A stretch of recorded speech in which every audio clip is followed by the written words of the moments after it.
ஏதாவது ஒரு நாட்டில் ஒரு இயற்கை சம்பந்தமான ஒரு வளம் கிடைக்கும்போது, எண்ணெயோ இல்லை இயற்கை எரிவாயுவோ அந்த மாதிரி கிடைக்கும்போது அடுத்த சில ஆண்டுகளில் அந்த நாட்டில் ஏதாவது ஒரு பிரச்சனை வந்துட்டு தான் இருக்குது. ஒன்று உள்நாட்டு கலவரம், இல்லை தீவிரவாத தாக்குதல், அதனால் ஏற்படக்கூடிய சமூக அமைதியின்மை, அதுக்கப்புறம் வெளிநாட்கள்லேருந்து அது அந்த நாடு மேலே போகிறப்படுற பொருளாதார தடைகள், இல்லை நேரடி போர், அந்த மாதிரி ஒரு விஷயங்கள் நடந்துக்கிட்டு இருக்கு. இது ஒரு பேட்டனா இல்லை கோயின்சிடென்ஸா அப்படின்னு சொல்லி நம்ம யோசிக்க வேண்டியதாக இருக்குது. மொசாம்பிக்கு, ஏமன், ஈரான், ரஷ்யா, இல்லை வெனிசுலா, இந்த மாதிரி நாடுகளில் ஒரு இயற்கை வளம் கண்டுபிடிக்கப்பட்டு அது ப்ராசஸ் பண்ணுறாங்க. அடுத்த சில நாட்களில், ஆண்டுகளில் ஏதாவது ஒரு விஷயம் நம்ம மேலே சொன்ன மாதிரி ஏதாவது ஒன்று நடக்குது. அது ஏன் அந்த மாதிரி ஆகிட்டுருக்கு அப்படிங்கிற ஒரு டீட்டெயில் அனாலிசிஸ் இந்த வீடியோவில் பார்ப்போம். நம்ம பேச போகிறது எல்என்ஜி, லிக்விஃபைட் நேச்சுரல் கேஸ் அப்படின்னு சொல்கிறது. அது நான் சொன்ன அந்த எல்லா நாடுகள்லையுமே வந்து புதுசாக கண்டுபிடிச்சி அது இயற்கை வளம் கிடைக்குதுன்னு சொல்லி ப்ராசஸ் பண்ண ஆரம்பிக்கிறாங்க. அதுக்கப்புறம் அங்கே நடக்கிற விஷயங்கள் என்னங்கிறத நம்ம தெளிவாக இந்த வீடியோவில் பார்ப்போம். வணக்கம், நான் உங்கள் வாண்டரிங் மாங்க் சத்யா. நம்ம எல்பிஜி கேள்விப்பட்டிருப்போம், லிக்விஃபைட் பெட்ரோலியம் கேஸ். நம்ம அதுதான் நம்ம வீட்டில் இன்றைக்கி அடுப்பு எரிய வைக்கிறதுக்கு அந்த கேஸாக யூஸ் பண்ணிகிட்டு இருக்கோம். அதே மாதிரி எல்என்ஜி அப்படின்னு சொல்லிட்டு ஒன்று இருக்குது, லிக்விஃபைடு நேச்சுரல் கேஸ். ஆழ்துளை கிணறுகள் போட்டு அதிலிருந்து மீத்தேன் எடுத்து ப்ராசஸ் பண்ணி அதுலேருந்து இந்த எல்என்ஜி எடுக்கிறாங்க. எல்என்ஜிக்கு எல்பிஜிக்கும் என்ன வித்தியாசம் அப்படின்னு பார்த்தோன்னா, எல்பிஜி வந்து கேஸ் சிலிண்டர்ஸில் நமக்கு கேஸாகவே வரும். டிரான்ஸ்போர்ட்டேஷன் ரொம்ப கஷ்டம், வெயிட் அதிகமாக இருக்கும், அது கப்பலில் கொண்டு வரதுக்கான ஸ்பேஸ் அதிகமாக பிடிக்கும், அந்த மாதிரி ஒரு இது. ஆனால் இப்போ எல்என்ஜி அப்படின்னு எடுத்துக்கிட்டோன்னா, அது நிலத்து அடியிலிருந்து மீத்தேன் எடுத்து அதில் பியூரிஃபை பண்ணி ப்ராசஸ் பண்ணி எல்என்ஜி எடுத்து அது வந்து ஒரு 162 டிகிரியில் அதை குளிர்விக்கிறாங்க. குளிர்விச்சு கேஸை லிக்விட் ஃபார்முக்கு மாற்றுறாங்க, அதாவது திரவமாக மாற்றுறாங்க. அதை மாற்றி அது பெரிய டேங்க்ஸில், கிரையோஜெனிக் டேங்க்ஸ் அப்படின்னு சொல்லி டேங்க்ஸில் ஸ்டோர் பண்ண முடியும். அதுக்கப்புறம் அது வந்து ஷிப்பிங் கண்டெய்னர்ஸ்க்கு மாற்றி அதை ஈஸியாக டிரான்ஸ்போர்ட் பண்ணிட முடியும். கேஸ் அளவுக்கு அது வெயிட்டாக இருக்காது, டிரான்ஸ்போர்ட்டேஷனுமே வந்து ரொம்ப ஈஸி. இது நமக்கு எல்பிஜி மாதிரி டொமஸ்டிக்காக யூஸ் பண்ண முடியாது, அது இண்டஸ்ட்ரியல் பர்பஸ்க்காக தான் அதை எல்என்ஜியை நம்ம யூஸ் பண்ண முடியுது.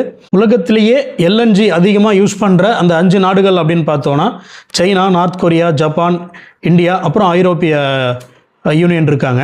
இதில் இந்தியா 4வது இடத்துல இருக்கும். இந்தியாவுக்கு நம்ம அதிகமாக எல்என்ஜி ஏன் தேவைப்படுதுன்னா, எல்என்ஜி நம்ம அதிகமாக யூஸ் பண்ண போகிற டைமில் நமக்கு எல்பிஜி கேஸுக்கான அந்த நீடு குறையும். அப்படிங்கிறதால இப்போது இந்தியா எல்என்ஜிலையும் கான்சன்ட்ரேட் பண்ண ஆரம்பிச்சிருக்காங்க. இதில் எல்என்ஜி எக்ஸ்போர்ட் பண்ணுற நாடுகள் அதிகமாக யார் அப்படின்னு பார்த்தோன்னா, அமெரிக்கா ஃபஸ்ட் பிளேஸில் இருக்காங்க. உலகத்தில் மொத்த எல்என்ஜி எக்ஸ்போர்ட் ஷேரில் 22% அமெரிக்கா கிட்ட இருக்குது. Australia 20, Qatar 19, Russia 8, Malaysia 7. அதுக்கப்புறம் இந்த நைஜீரியா, அல்கேரியா, இந்தோனேஷியா போன்ற நாடுகளும் வந்து எல்என்ஜி வந்து அவங்க எக்ஸ்போர்ட் பண்ணிகிட்ருக்காங்க.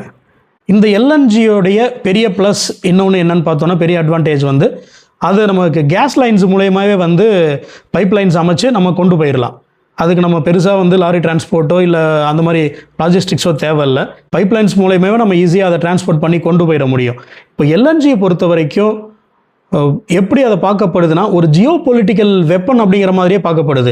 20ஆம் நூற்றாண்டில் எப்படி எண்ணெய் வந்து உலக அரசியலை தீர்மானித்ததோ, அதே மாதிரி 21ஆம் நூற்றாண்டில் நேச்சுரல் கேஸ், எல்என்ஜி கேஸ் வந்து உலக அரசியலை தீர்மானிக்குமோ அப்படிங்கிற அளவுக்கு நம்ம இப்போ யோசிக்க வேண்டியதாக இருக்குது. ஏன்னா இந்தியாவுக்கு அதிகபட்சமாக இப்போ நமக்கு எல்என்ஜி தேவைப்படுது. யூரோப்பிய யூனியன் பொறுத்த வரைக்கும் அவங்க க்ளீன் டிரான்சிஷன் அப்படின்னு சொல்லி ஒரு பாலிசி வச்சுருக்காங்க. அதை ஃபுல்லாக வந்து நேச்சுரல் கேஸுக்கு மாறுற அளவுக்கு கொண்டு போகணுன்னு சொல்லிட்டு அதுக்கு அங்கேயும் பெரிய டிமாண்ட் இருக்குது, தேவைப்படுது. சைனாவிலையும் வந்து அவங்க இண்டஸ்ட்ரீஸ் ரன் பண்ணுறதுக்கு எல்என்ஜி மெயினாக டிபெண்ட் பண்ணணும் அப்படின்னு சொல்லி முடிவு பண்ணியிருக்காங்க. ஸோ டிமாண்ட் அதிகமாக ஆகும்போது இந்த எல்என்ஜி சப்ளையை டோட்டலாக யார் கண்ட்ரோல் பண்ணுறாங்களோ, யார் டாமினேட் பண்ணுறாங்களோ அவங்க தான் வேர்ல்டில் சூப்பர் பவர் அப்படிங்கிற நிலைமை சீக்கிரம் வரப்போகுது அப்படின்னு தான் நமக்கு தெரியுது. 2000 அமெரிக்கா என்ன பண்ணுறாங்கன்னா, வெளிநாடுகள்லேருந்து நம்ம க்ரூட் ஆயில் வாங்குகிறோம், அதை ப்ராசஸ் பண்ணி ஃபியூலாக யூஸ் பண்ணுறோம். அதேமாதிரி எல்பிஜி எல்என்ஜியும் வெளியிலேருந்து வாங்கிட்டு இருக்கோம். இது நமக்கு பொருளாதாரத்திற்கு ஒரு பெரிய செலவாக ஆகுது அப்படிங்கிறதால அவங்களே வந்து இதுக்கான மாற்றம் என்ன பண்ணலான்னு யோசிக்கிறாங்க. அப்போது அவங்களுக்கு கிடைக்கிறது தான் அந்த ஷேல் கேஸ் ஐடியா. அந்த ஷேல் ஆயில் அப்படிங்கிறது நம்ம முன்னாடியே பேசியிருப்போம். இது ஷேல் கேஸ் அப்படிங்கிறது அவங்களுடைய பல்வேறு மாகாணங்களில் பாறைகளுக்கு இடுக்கிலேருந்து இந்த ஃப்ராக்சரிங் அப்படின்னு சொல்கிறாங்க. அந்த டெக்னாலஜி யூஸ் பண்ணி எடுத்து அதுலேருந்து எல்என்ஜி அவங்க ப்ரொடியூஸ் பண்ணி இப்போதைக்கு ப்ராசஸ் ஸ்டார்ட் பண்ணிட்டாங்க. அது ஒரு 2001-2 அந்த டைம்லேயே வந்து ஸ்டார்ட் பண்ணிட்டாங்க. அமெரிக்காவில் எங்கெல்லாம் இப்போது இந்த எல்என்ஜி அவங்களுக்கு கிடைக்கிது, பிளான்ஸ் அவங்க போட்டிருக்காங்க அப்படின்னு பார்த்தோன்னா Texas, Pennsylvania, Louisiana, new Mexico, Oklahoma, west Virginia இந்த மாகாணத்தெல்லாம் வந்து அந்த ஹைட்ராலிக் ஃப்ராக்சரிங் அப்படின்னு சொல்கிற அந்த டெக்னாலஜி யூஸ் பண்ணி அவங்க இப்போது ஷேல் கேஸ் எடுக்க ஆரம்பிச்சிட்டாங்க. அது மூலிமா அவங்க எல்என்ஜி ப்ராசஸ் பண்ணிக்கிறாங்க. அவங்களுடைய உள்நாட்டு தேவை போக ஒரு உலக மார்க்கெட்டில் 24% ஷேருக்கு அவங்க எக்ஸ்போர்ட் பண்ணுற அளவுக்கு இன்றைக்கி அமெரிக்கா ஒரு பெரிய சக்தியாக வந்து இயற்கை எரிவாயு பொறுத்த வரைக்கும் மாறிட்டாங்க. 2022 பால்டிக் சீல வந்து கடலுக்கு அடியில் இருக்கிற ஒரு கேஸ் பைப் லைனில் ஒரு பெரிய வெடி விபத்து எக்ஸ்ப்ளோஷன் ஏற்படுது. அது மூலயமா என்ன ஆயிடுச்சுன்னா ரஷ்யாவில் இருந்து யூரோப்புக்கு போக வேண்டிய அந்த கேஸ் லைனை வந்து தடப்பட்டுருது. ஏன்னா யூரோப் பொறுத்த வரைக்கும் அங்கே எண்ணெய் வளங்களோ இல்லை இயற்கை எரிவாயு வளங்களோ கிடையாது. அவங்க மற்ற நாடுகளை டிபெண்ட் பண்ணி தான் இருக்காங்க. அவங்களுக்கு ரொம்ப பக்கமாக இருக்கிறது ரஷ்யா. அதில் ரஷ்யாவிலேருந்து அவங்களால ஈஸியாக வந்து எண்ணெயும் சரி இயற்கை எரிவாயுவும் எல்என்ஜியும் சரி அவங்களால வாங்கிட முடியும். அதுக்காக ரஷ்யாவில் இருந்து ஜெர்மனிக்கு அவங்க ஒரு பைப் லைன் செட் பண்ணுறாங்க. நார்ட் ஸ்ட்ரீம் அப்படின்னு சொல்லிட்டு அந்த ஒரு பைப் லைன் செட் பண்ணுறாங்க. அந்த பைப் லைன் மூலயமா ரஷ்யாவில் இருந்து ஜெர்மனிக்கு அவங்க எல்என்ஜி கொண்டு போகிறாங்க. அங்கே கொண்டு போய் ஜெர்மனியிலேருந்து அப்புறம் செக் ரிப்பப்ளிக்கு, ஃப்ரான்ஸு, மற்ற நாடுகளுக்கு அங்கேருந்து சப்ளை பண்ணுற மாதிரி யூரோப்பிய யூனியன் செட் பண்ணி ஒரு ப்ராசஸ் போயிட்டுருக்கு. அப்போ என்ன ஆகுதுன்னா 2022 தான் இந்த வெடி விபத்து நடக்குது கடலுக்கு அடியில். யூரோப்புக்கு ஒரு கேஸ் பொறுத்த வரைக்கும் ஒரு பயம் வந்துடுச்சு. ஏன்னா அதுக்கு முன்னாடி கிட்டத்தட்ட 40% எல்என்ஜி கேஸ் வந்து ரஷ்யா கிட்ட இருந்து மட்டும்தான் யூரோப் வாங்கிட்டு இருந்தாங்க. அப்போ ரஷ்யாவை என்ன பண்ணால் அவங்களோட இயற்கை வளங்களை வச்சு யூரோப்பில் எந்த அளவுக்கு இவங்களால் இன்ஃப்ளூயன்ஸ் பண்ண முடியும் அப்படிங்கிறதையும் பார்த்து ரஷ்யாவும் அந்த விஷயங்கள் பண்ணிகிட்டு இருந்தாங்க. இந்த 2022 இந்த எக்ஸ்ப்ளோஷனுக்கு அப்புறம் ரஷ்யா கூட பிஸ்னஸ் பண்ணுறது யூரோப்பிய யூனியனுக்கு வந்து கொஞ்சம் பயப்பட ஆரம்பிச்சிட்டாங்க. திரும்ப இந்த மாதிரி ஏதாவது சம்பவங்கள் ஆகக்கூடும் அப்படின்ட்டு. சரி, வெளிநாடுகள்லேருந்து நம்ம வாங்குவோம் அப்படின்னு சொல்லி யூரோப்பியன் யூனியன் யோசிக்கும் போது பெரிய எக்ஸ்போர்ட்டராக இருக்குது அமெரிக்கா கிட்ட தான் நம்ம அதுக்கப்புறம் கேட்க முடியும் அப்படின்னு சொல்லி யூரோப்பியன் யூனியன் முடிவு பண்ணி அப்புறம் ரஷ்யா கூட அவங்க டீலை கட் பண்ணிவிட்டு அமெரிக்கா கூட எல்என்ஜி இம்போர்ட்டுக்கான அந்த டீலுக்கு போயிடுறாங்க. அதுக்கு அந்த 2022 வரைக்குமே 40% வந்து யூரோப்பியன் யூனியன் ரஷ்யா கிட்ட இருந்து தான் வந்து வாங்கிட்டு இருந்தாங்க. படிப்படியாக அது குறைஞ்சிருச்சு. 2025 12%, 2026 6%, 27 அது டோட்டலாக ஸ்டாப் ஆகிடும் அப்படிங்கிற அளவுக்கு இப்போது அது போயிடுச்சு. யூரோப்பியன் யூனியன் தான் இப்போது அமெரிக்கா கிட்டேருந்து வாங்க ஆரம்பிச்சிட்டாங்க இல்லைங்களா. அதில் இப்போது அமெரிக்கா அவங்களுடைய ஆதிக்கத்தை இப்போது அதிகப்படுத்திட்டாங்க யூரோப்பியன் யூனியனுக்கு எல்என்ஜி கொடுக்கறதில்ல. அவங்க 2021 வந்து 27% தான் அவங்க யூரோப்பியன் யூனியனுக்கு அமெரிக்கா கொடுத்துட்டு இருந்திருக்காங்க. 2022 அது 42% மாறிடுச்சு. 23 48% அது ஏறிடுச்சு. 24 அது 53% வந்து அது அதிகமாகிடுச்சு. இந்த ரேஞ்சில் அமெரிக்கா வந்து யூரோப்பிய யூனியனுக்கு இப்போது எல்என்ஜி கேஸ் கொடுத்துக்கிட்டு இருக்காங்க. இப்போ அடுத்த நடக்கிற விஷயங்களையும் நம்ம பார்ப்போம். ஒரு கோர்வையாக இருக்குது இது எல்லாமே. மொசாம்பிக்யூ அப்படிங்கிற நாட்டில் 2006-7 வாக்கில் அந்த நாட்டில் வந்து நேச்சுரல் கேஸ் இருக்கிறதுக்கான சாத்தியங்கள் இருக்குது அப்படின்னு சொல்லி அந்த நாடு வந்து அதுக்கான ரிசர்ச்க்கான டிஸ்கவரிக்கான லைசன்ஸ் கொடுக்குறாங்க. அப்போ என்ன ஆகுதுன்னா இது விஷயமா அந்த நாடு ஆராய்ச்சி பண்ணிட்டு இருக்கும்போது அவங்களுடைய வடக்கு கடற்கரையான ரோமா பேசின் அப்படின்னு ஒரு இடத்துல அதிகபட்சமாக வந்து இந்த எல்என்ஜி கிடைக்கிறதுக்கான சாத்தியக்கூறுகள் இருக்குது அப்படின்னு சொல்லி அந்த நாடு வந்து கண்டுபிடிக்கிறாங்க. அது இல்லாமல் இன்னும் ஒரு சில ஏரியாலுமே அந்த அவங்க ஐடென்டிஃபை பண்ணுறாங்க. மம்பா ஃபீல்ட்ஸ், கோரா ஃபீல்ட்ஸ், கல்ஃபினோ, ஆட்டம் ஃபீல்ட்ஸ் அப்படிங்கிற மாதிரி அந்த கடற்கரை ஒட்டிய அந்த இடங்களில் வந்து அங்கேயுமே எல்என்ஜி நம்ம எடுக்கிறதுக்கான சாத்தியக்கூறுகள் அதிகமாக இருக்குது அப்படின்னு சொல்லி அந்த நாடு கண்டுபிடிக்கிறாங்க. அதில் எவ்வளோ வால்யூம் அவங்களுக்கு அங்கே கிடைக்குது அப்படின்னா 100 ட்ரில்லியன் கியூபிக் ஃபீட் அளவுக்கு அதிகமாகவே அங்கே இருக்கிறதுக்கான வாய்ப்பு இருக்குன்னு சொல்லி ஆராய்ச்சி நிறுவனங்கள் ஒரு முடிவுக்கு வராங்க.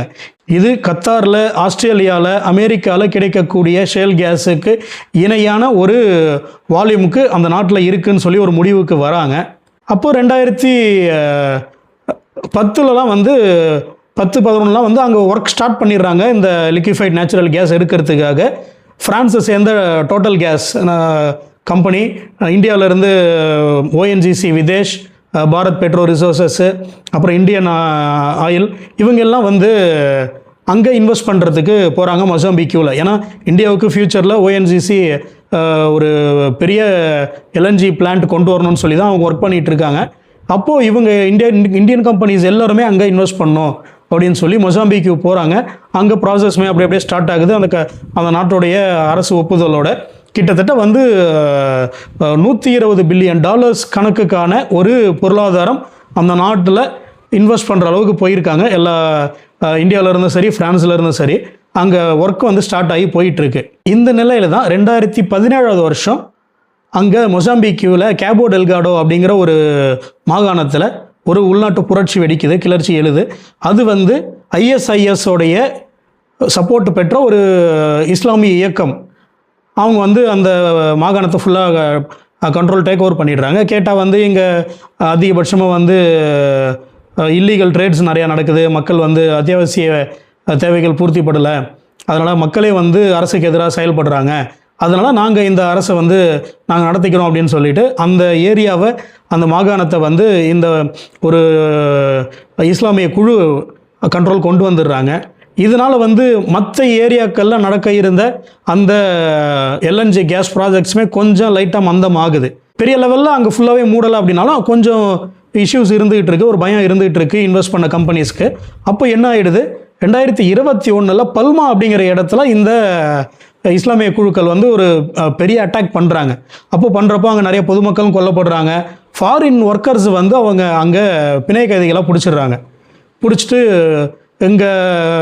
இந்த எல்என்ஜி கம்பெனிஸ் மூலயமா லோக்கல் பீப்புளுக்கு எதுவும் வேலை கிடைக்கல, அதனால் நாங்கள் வந்து இதெல்லாம் வந்து இங்கே நடக்கக்கூடாதுன்னு சொல்லி அவங்க ஒரு பிரச்சனையை கிளப்பி டோட்டல் கேஸ் வந்து நாங்கள் இங்கேருந்து வெளியில் போகிறோம், மொசாம்பிக்கில் எங்கள் ப்ராஜெக்ட்ஸ் வந்து நாங்கள் ஸ்டாப் பண்ணிக்கிறோம் அப்படின்னு சொல்லி டோட்டல் கேஸ் வந்து அப்போது அறிவிச்சிடுறாங்க. இந்தியா பொறுத்த வரைக்கும் ஒரு ஹோல்டில் இருக்காங்க. ஏன்னா வந்து அங்கே இன்வெஸ்ட் பண்ண டோட்டல் ஷேரில் 30% வந்து இந்தியாவில் இருந்து அங்கே இன்வெஸ்ட் பண்ணியிருக்காங்க மொசாம்பிக்கில். அப்போ இந்தியா வந்து ஒரு ஹோல்டில் இருக்காங்க, இங்கேருந்து வெளியில் போவோமா இல்லை ப்ராஜெக்ட்ஸை பண்ணுவோமா அப்படின்னு சொல்லிட்டு. இன்றைக்கி வரைக்கும் வந்து அங்கே நிலைமை இன்னும் சீராகலை, இந்த மாதிரி இஷ்யூ இருந்துக்கிட்டு தான் இருக்குது. அங்கே எல்என்ஜி கண்டுபிடிச்சதுக்கு அப்புறமும் ஒரு கிளர்ச்சி கிளம்புது, அதனால் வந்து ப்ராஜெக்ட்ஸ் ஹோல்ட் ஆகுது. அங்கே வர வேண்டிய அந்த வெளிநாட்டு வர்த்தகம், ஃபாரின் இன்வெஸ்ட்மெண்ட்ஸ் வந்து அங்கே தேங்கிடுச்சு. இப்போது அடுத்தது ஏமன் பல்காஃப் அப்படிங்கிற அவங்களுடைய அரேபியன் கடலை ஒட்டி இருக்கிற ஒரு கடற்கரை நகரத்தில் எல்என்ஜிக்கான சாத்தியக்கூறு இருக்குதுன்னு சொல்லி அவங்க கண்டுபிடிச்சி ப்ராசஸ் வந்து ஸ்டார்ட் பண்ணுறாங்க ஒரு 2000 முற்பகுதிகளில்.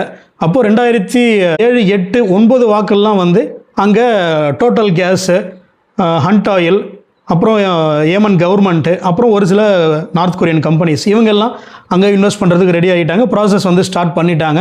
எல்என்ஜி அங்கே எடுக்கிறதுக்கான வேலைகள் நடந்துகிட்டு இருக்கு. 2011 அரேபியன் அன்ரெஸ்ட் அப்படின்னு சொல்லக்கூடிய அந்த ஒரு அரசியல் ஸ்திரத்தன்மை வந்து அங்கே அதிகமாக ஆக ஆரம்பிச்சிருச்சு ஒரு சில கல்ஃப் கண்ட்ரீஸில். அது மூலயமா இந்த வேலைகள் வந்து ஸ்டாப் ஆகுது. அப்போது எல்என்ஜிக்காக அவங்க போடப்பட்டிருந்த பைப்லைன்ஸ் எல்லாம் வந்து ஒரு சில தீவிரவாத அமைப்புகள் உடைச்சிடுறாங்க. அது வேலைகளும் அப்படியே கொஞ்சம் மந்தமாக போயிட்டுருக்கு. இதுக்கப்புறம் 2011 ஏமன் படைகளுக்கும் அரச படைகளுக்கும் அங்கே இருந்த ஹவுதி படைகளுக்கும் வந்து போர் வந்து உள்நாட்டு கலவரமாக மாறி பெரிய ஒரு தீவிர போராக போயிட்டுருக்கு. எல்என்ஜிக்கான ப்ரொடக்ஷனு, அந்த ஒர்க் எல்லாமே வந்து அங்கேயுமே ஏமன்லேயுமே வந்து தடைப்பட்டுருச்சு. எந்த இன்வெஸ்ட் பண்ண கண்ட்ரீஸும் அவங்க எல்லாமே நாங்கள் விலகிக்கிறோம் அப்படிங்கிற மாதிரி சொல்கிறாங்க. அங்கேயுமே இன்றைக்கி வரைக்கும் பொலிட்டிக்கல் அன்ரெஸ்ட் இருந்துகிட்ருக்கு. ஒரு பொலிட்டிக்கல் அக்ரிமெண்ட்டுக்கு வராமல் இதுக்கு மேலே வந்து அங்கே இந்த பிஸ்னஸை கண்டினியூ பண்ண முடியாது அப்படின்னு சொல்லிட்டு எல்லா இன்வெஸ்டர்ஸுமே விலகிட்டாங்க. அங்கேயும் ஒரு ஸ்டேல்மேட் இருக்குது. ஏமன் பொறுத்த வரைக்கும் அவங்க ஒரு பெரிய எக்ஸ்போர்ட்டர் கிடையாது தான் அந்த எல்என்ஜி பொறுத்த வரைக்கும். ஆனால் அவங்களுக்கு அந்த ஜாகிரபிக்கலாக இருக்கிற லொக்கேஷன் ரெட் சி மூலிமா அவங்க ஈஸியாக டிரான்ஸ்போர்ட் பண்ணிட முடியும். அப்புறம் மிடில் ஈஸ்ட்டில் இருக்கிற அந்த கான்ஃப்ளிக்ட்ஸு அதனால் இவங்களுக்கு இருந்த அந்த பிஸ்னஸ் பாசிட்டிவ் அட்வான்டேஜ் இது எல்லாமே வந்து இப்போது அவங்களுக்கு மொத்தமாக முடங்கி போயிடுச்சு. இந்த எல்என்ஜியோடைய ரிசர்வ் கண்டுபிடிச்சும் அவங்களால இதுக்கு மேலே ஃபர்தராக அதை கொண்டு போயிட்டு அவங்களால ப்ராசஸ் பண்ணி ப்ராஃபிட் பார்க்க முடியல. சமீபத்தில் வெனிசுலா அதிபர் மதுரோவை அமெரிக்க அதிபர் ட்ரம்ப் வந்து ஒரு சட்டவிரோதமான ஒரு கைது செஞ்சார். அந்த மாதிரி அதை பண்ணவே கூடாது. இன்னொரு நாட்டு அதிபரை நம்ம கைது பண்ணுறதுங்கிறது இன்டர்நேஷ்னல் லாஸ்க்கு அகைன்ஸ்ட்டு. ஆனால் அவர் கைது பண்ணும்போது என்ன காரணம் சொல்கிறாருன்னா, வெனிசுலாவிலேருந்து வந்து அமெரிக்காவுக்கு அதிகமாக போதைப் பொருட்கள் வர ஆரம்பிச்சிடுச்சு. அதனால் வந்து ஆர்கனைஸ்டு க்ரைம் இங்கே அதிகமாகிடுச்சு. இங்கே இருக்கிற க்ரைம் குரூப்ஸ் வந்து வெனிசுலாவில் இருக்கிற அந்த க்ரைம் குரூப்ஸ் கூட கான்டாக்டில் இருக்காங்க. எங்கள் நாட்டுடைய உள்நாட்டு பாதுகாப்புக்கு இது பெரிய அச்சுறுத்தலாக இருக்குது அப்படின்னு சொல்லி நாங்கள் நிறைய தடவை வெனிசுலா அரசுக்கு இதை தெரியப்படுத்தினோம். அவங்க ஆனால் எந்த நடவடிக்கையும் எடுக்கலை அப்படின்னு சொல்லி ஒரு கதையை சொல்லி அவருடைய இந்த கைதை நியாயப்படுத்துகிறார் ட்ரம்ப். ஆனால் மற்ற எக்ஸ்பர்ட்ஸ் அனலிஸ்ட்ஸ் என்ன சொல்கிறாங்கன்னா, வெனிசுலாவில் சமீபத்தில் ஒரு பெரிய ஹைட்ரோ கார்பன் ரிசர்வ் கண்டுபிடிச்சிருக்காங்க. ஹைட்ரோ கார்பன் மூலயமா எல்என்ஜி எடுக்கலாம். அதை ப்ராசஸ் பண்ணுறதுக்கான வேலைகள் அவங்க ஸ்டார்ட் பண்ணியிருக்காங்க.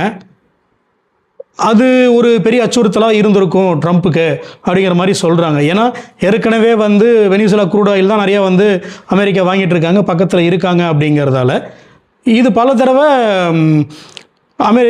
அமெரிக்க அதிபர் ட்ரம்ப்பு கிட்ட பத்திரிகையாளர்கள் கேட்கும்போது, வெனிசுலாவில் ஆயில் இருக்குது, அதை நீங்கள் வாங்கிட்டு இருக்கீங்க, அது ஃப்யூச்சரில் எப்படி இருக்கும் அந்த ட்ரேட் அப்படிங்கிற மாதிரி கேட்கும்போது அதுக்கு அவர் என்ன சொல்கிறாரு, America is very interested in Venezuela oil அப்படிங்கிற மாதிரி ஒரு பொடி வச்சே தான் பேசியிருக்காரு.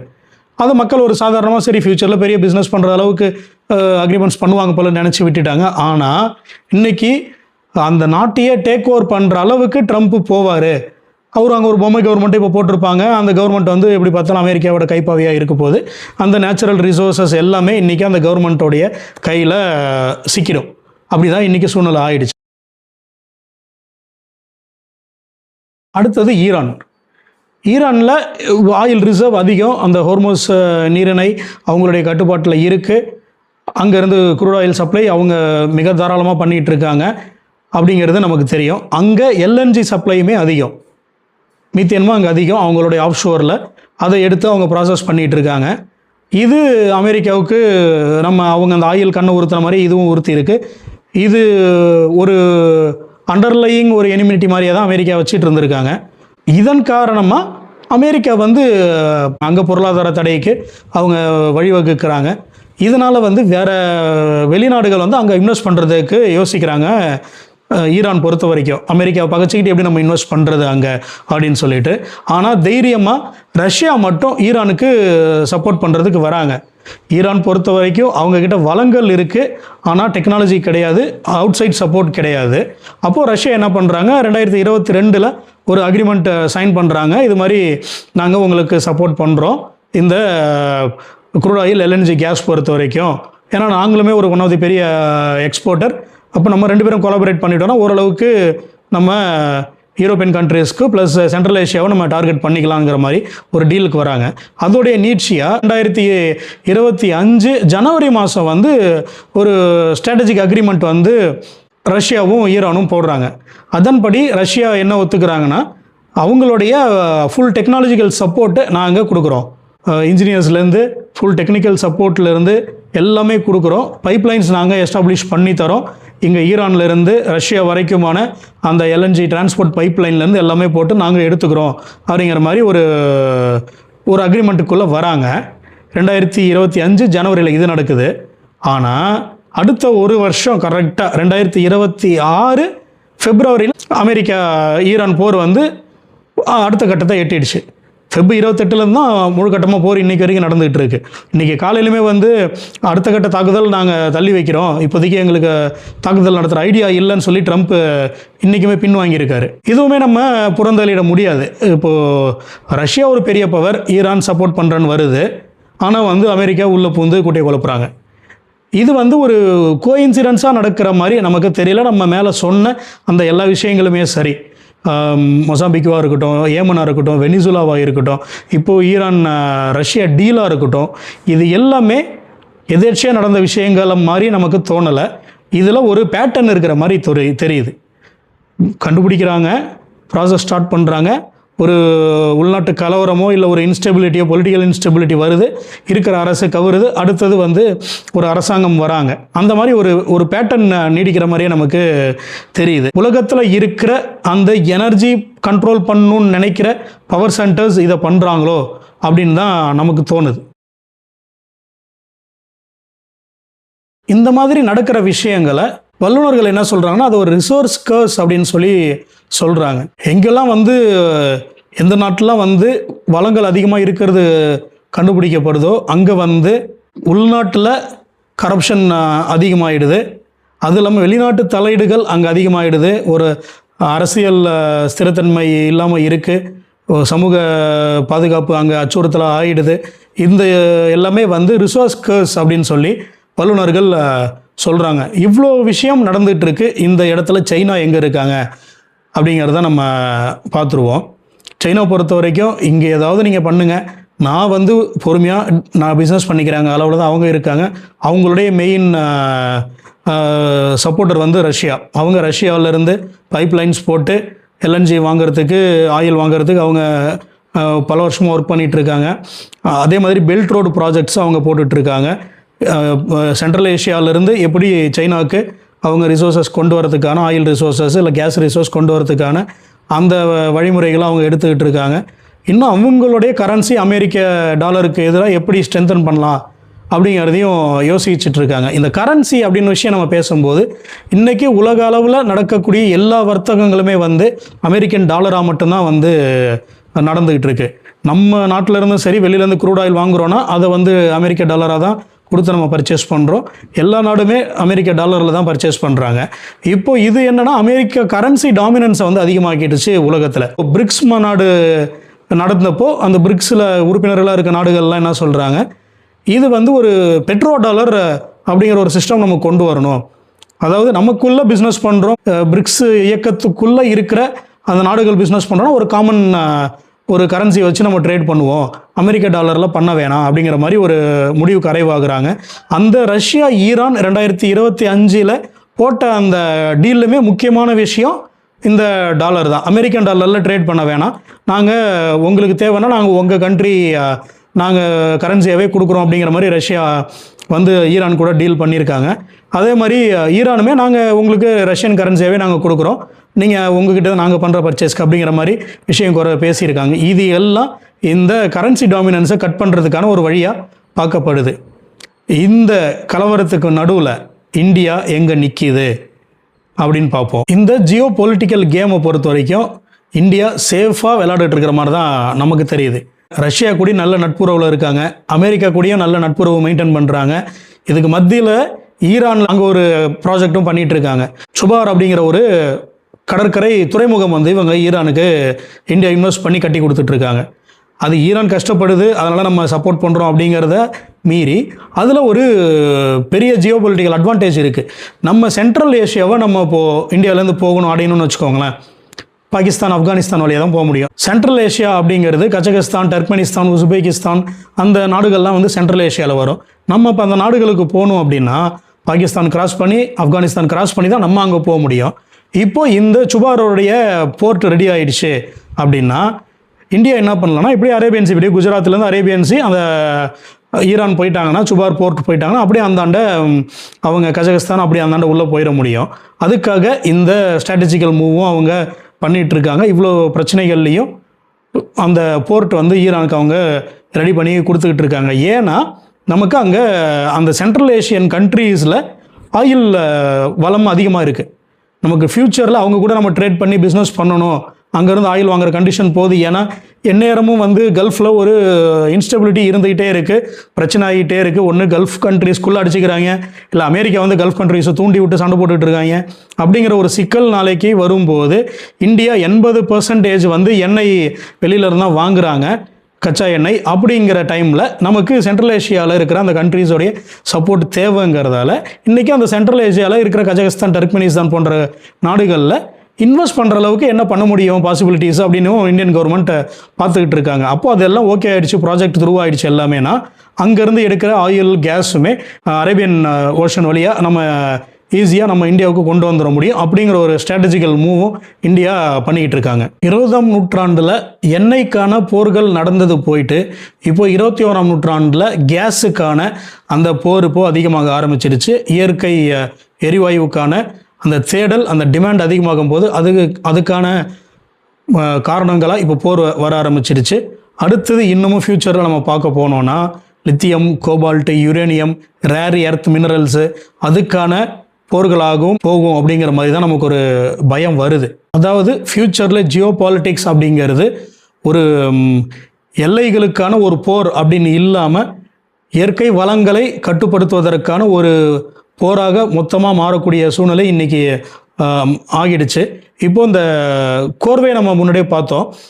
இந்த நேச்சுரல் கேஸ் கண்டுபிடிச்ச நாடுகளில் நடக்கிற அந்த பிரச்சனைகளை நம்ம பார்த்தோன்னா அது இன்டர்னல் கான்ஃப்ளிக்ட்ஸா இல்லை ஒரு குளோபல் பவர் ஸ்ட்ரகிளுக்காக நடக்குதா அப்படின்னு ஆராய்ச்சி பண்ண போனால் இது ரெண்டும் கலந்த ஒரு காம்ப்ளெக்ஸ் ரியாலிட்டியாக தான் இருக்குது. அங்கே இயற்கை வளங்கள் கண்டுபிடிக்கிறாங்க, உள்நாட்டு பிரச்சனைகள் வருது. ஆனால் வெளியிலேருந்து பவர்ஸ் எப்படி உள்ள கண்ட்ரோல் பண்ணுறது அப்படிங்கிற மாதிரியும் யோசிக்க ஆரம்பிச்சிட்டாங்க. இது ஒரு குளோபல் எனர்ஜி வார் அப்படிங்கிற அளவுக்கு தான் போய்கிட்டு இருக்கு. ஏன்னா ஃப்யூச்சரில் போர் அப்படிங்கிறது வெறும் எல்லைகளுக்கான போராக மட்டும் இருக்காது. இயற்கை வளங்களை யார் கட்டுப்படுத்துகிறாங்க அவங்க தான் ஃப்யூச்சராக டாமினேட் பண்ணுவாங்க அப்படிங்கிற அளவுக்கு தான் இது கொண்டு போய் நிற்க போகுது. ஏன்னா எனர்ஜிங்கிறது வெறும் ஃபியூவல் கிடையாது, அது பவர், அது டிப்ளமசி, அது கரன்சி டாமினன்ஸ், இது எல்லாமே சேர்ந்தது தான் ஃப்யூச்சர் நமக்கு அதை நிர்மாணிக்க போகுது. இந்த வீடியோ பிடிச்சிருந்தா லைக் பண்ணுங்கள், கீழே கமெண்ட் பண்ணுங்கள், சப்ஸ்கிரைப் பண்ணுங்கள். மேலும் இது போன்று ஜியோ பொலிட்டிக்கல் வீடியோஸ்க்கு உங்கள் வாண்டரிங் மங்க் சத்யாவுடன் இணைந்திருங்கள்.